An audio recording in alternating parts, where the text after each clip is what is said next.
अस्सलामुअलैकुम। चलिए आज हम लोग देखेंगे मुख्तसर सवाल जो 2 या 3 नंबर में पूछा जाता है, वही बताएंगे जो आपके लिए एग्जाम में आ सके। देखिए सबसे पहला सवाल है, मियाँदानी शेर पढ़ने में कैसी गलतियां करते थे। तो आपको बताए थे कि मियाँदानी नजम को नसर बना देते थे, यानी नसर की गलतियां करते थे।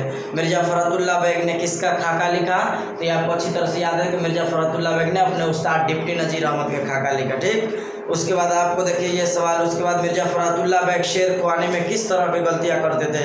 ये आप यहाँ लगा लीजिएगा, ये इंपॉर्टेंट क्वेश्चन है, ये पूछता है बार बार। तो फरहतुल्लाह बेग जो थे वो शेर खुआनी में अमूमन एराब की गलतियां करते थे। एराब कहते हैं जेर जबर पेश को, ठीक ना। उसके बाद देखिए मिर्जा फरहतुल्लाह बेग के जद्दे अमजद मिर्जा अफजल बेग किस बादशाह के दौर में और किस मुल्क से हिंदुस्तान आए थे। तो आपका बता दें कि फरहतुल्लाह बेग के जद्दे अमजद मिर्जा अफजल बेग शाह आलम सानी के दौर में बदख्शां से हिंदुस्तान आए थे, ये आपको याद होना चाहिए। ठीक, उसके बाद एक सवाल है, खाका निगारी किसे कहते हैं। तो ये बार बार आता है, आप देख लीजिएगा। खाका निगारी किसे कहते हैं, तो किसी शख्सियत की तहरीरी तस्वीर कशी को खाका कहते हैं, यानी किसी को बारे में इस तरह से लिखना कि उसको लगे कि तस्वीर बना दी, इसे क्या कहते हैं हम लोग, खाका निगारी कहते हैं। ठीक, उसके बाद मिर्जा फरहतुल्लाह बेग कब और कहाँ पैदा हुए। तो मिर्जा फरहतुल्लाह बेग 1885 ईस्वी में दिल्ली में पैदा हुए। ठीक, दिल्ली में कौन कौन पैदा हुए आप लोगों को याद है ना अच्छी तरह से। उसके बाद देखिए मिर्जा फरहतुल्लाह बेग और डिप्टी नज़ीर अहमद में क्या रिश्ता था। तो डिप्टी नज़ीर अहमद उस्ताद थे और फरहतुल्लाह बेग कौन थे, शागिर्द थे, ठीक ना।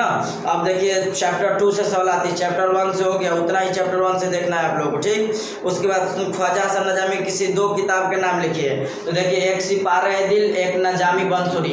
आपको बता दें ख्वाजा हसन नजामी, नजामी कह रहा है तो नजामी बंसुरी, इस तरह से याद कर लेंगे। एक तो ऐसे ही याद हो गया। उसके बाद सिपारे दिल 2 याद हो गया।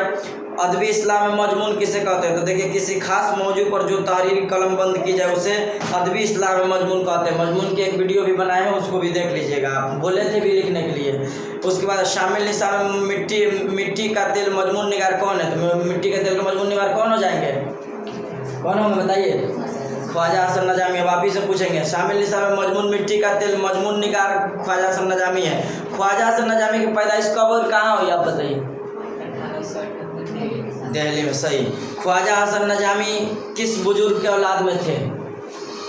वही लड़की, ख्वाजा हसन नजामी किस बुजुर्ग के औलाद में थे। देख नहीं किया, तू बताओ। नहीं किया कोई के नहीं याद, बदरुद्दीन इसहाक। तो आप लोग देख के बता रहे, बंद कर दीजिएगा। मिट्टी का तेल तमाम तेलों से क्यों बढ़कर है।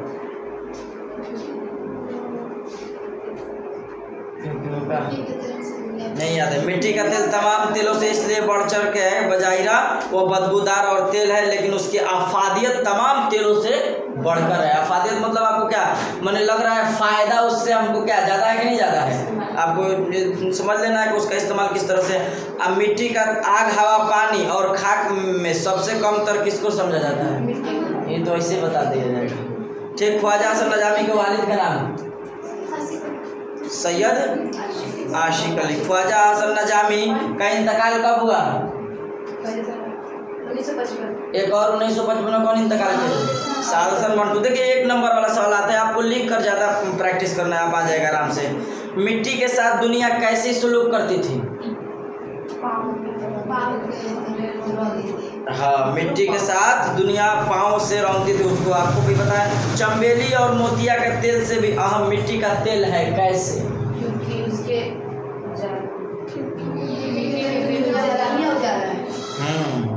अब देखती है कि चोर चोरी करता है तो इसी की मदद से, पुलिस अगर किसी को चोर को भी पकड़ेगा तो इसी की मदद से है। आगे देखिए, मिट्टी के तेल देखकर लोग नाक भू क्यों चढ़ाते हैं, उसकी बदबू की वजह से है। मिट्टी का तेल बिल्कुल बेगस और बेताल्लुक है, कैसे, अपनी सुलह की पॉलिसी की वजह से मिट्टी का तेल बिल्कुल बेगर्ज है। तो ये ख्वाजा हसन नजामी और फरहतुल्लाह बेग से 2 चैप्टर आपका मुकम्मल हो गया। इसमें देख लीजिए कौन कौन बताए हैं, और उसको अच्छी तरह से याद नहीं, उसको लिख कर लाइए, प्रैक्टिस कीजिए किस तरह से लिखा हुआ याद है। ये तो ऑब्जेक्टिव ही सवाल हुआ, आपको लिखना ज़्यादा है, लिखिएगा ज़्यादा तब नंबर आएगा। ठीक है, आज के लिए हम लोग इतना ही रहने देते हैं। अस्सलाम वालेकुम।